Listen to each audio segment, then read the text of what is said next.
આદર્શ નિવાસી શાળા કેશોદમાં 2024-25ની શાળાકીય રમોત્સવ યોજાયો। રમતગમત, યુવા અને સાંસ્કૃતિક પ્રવૃત્તિઓનો વિભાગ, Gandhinagar sports authority of Gujarat Gandhinagar દ્વારા આયોજિત જિલ્લા રમતગમત અધિકારી જૂનાગઢ ગ્રામ્ય દ્વારા સંચાલિત અખિલ ભારતીય શાળાકીય રમોત્સવ 2024-25 અંતર્ગત કેશોદ તાલુકા કક્ષાની વોલીબોલ, કબડ્ડી, ખોખો અને એથ્લેટિક્સ સ્પર્ધા સરકારી આદર્શ નિવાસી શાળા કેશોદ ખાતે યોજાઈ। આ સ્પર્ધાના ઉદ્ઘાટન પ્રસંગે કાર્યક્રમના મુખ્ય મહેમાન કેશોદના ધારાસભ્ય શ્રી દેવાભાઈ માલામે ટોસ ઉછાળી સ્પર્ધાને ખુલ્લી મૂકી। આ પ્રસંગે તાલુકા સંગઠન મંત્રી Shaileshbhai Makka, principal BV Bhavsar, BRC coordinator Bharatbhai Nandaniya, MD Dahima, SH Muchhal, પ્રાથમિક અને માધ્યમિક શાળાના આચાર્યશ્રીઓ, શિક્ષક ભાઈઓ તથા બહેનો, તાલુકાના ટ્રેનર્સ, ખેલ સહાયકો, વાલીગણ ઉપસ્થિત રહ્યા। ખોખો સ્પર્ધાના અલગ અલગ વય જૂથમાં 42 જેટલા ટીમના 500 કરતાં વધારે ખેલાડીઓએ ભાગ લીધો। સ્પર્ધાના પ્રારંભે આ સ્પર્ધાના કન્વીનર અને જિલ્લા વ્યાયામ સંઘના પ્રમુખ ડોક્ટર હમીરસિંહ વાળાએ ખૂબ બહોળી સંખ્યામાં ભાગ લેનાર તમામ ખેલાડી ભાઈઓ બહેનો અને સંસ્થાને અભિનંદન સાથે આભાર વ્યક્ત કર્યો હતો। કબડ્ડી સ્પર્ધામાં જુદા જુદા વય ગ્રુપમાં 31 જેટલા ટીમની 472 જેટલા ખેલાડીઓએ ભાગ લઈ શ્રેષ્ઠ પ્રદર્શન કર્યું। કેશોદ તાલુકા કક્ષાની સ્પર્ધામાં ભાગ લેનાર સર્વે ખેલાડીઓને ધારાસભ્ય દેવાભાઈ માલામે આગામી જિલ્લા તથા રાજ્યની સ્પર્ધામાં ખેલદિલીપૂર્વક ભાગ લઈ જૂનાગઢ અને ગુજરાતનું નામ રોશન કરે તેવી શુભેચ્છા પાઠવી। ભાગ લેનાર તમામ ખેલાડીઓ માટે ધારાસભ્યશ્રી દ્વારા નાસ્તાની વ્યવસ્થા કરવામાં આવી। તાલુકા કક્ષાના વિજેતા ખેલાડીઓ આગામી દિવસોમાં જિલ્લા કક્ષાએ કેશોદનું પ્રતિનિધિત્વ કરશે।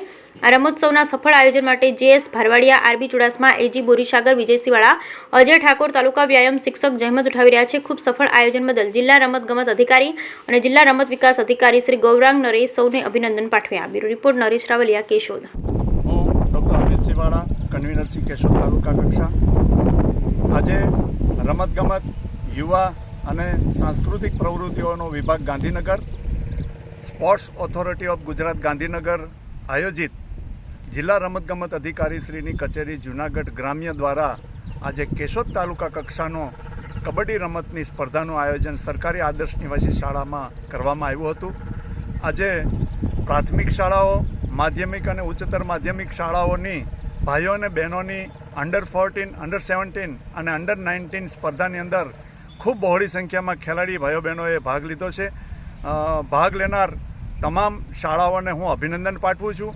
આજની આ તાલુકા કક્ષાની સ્પર્ધામાં જે વિજેતા અને પસંદગી પામેલ ખેલાડીઓ છે એ આગામી દિવસોની અંદર જિલ્લા કક્ષાએ પોતાનું પરફોર્મન્સ બતાવશે અને આવનાર દિવસોની અંદર રાજ્ય કક્ષાએ પણ એમનું ખૂબ સારું પ્રદર્શન રહે એ માટે સૌને શુભેચ્છા પાઠવી છે।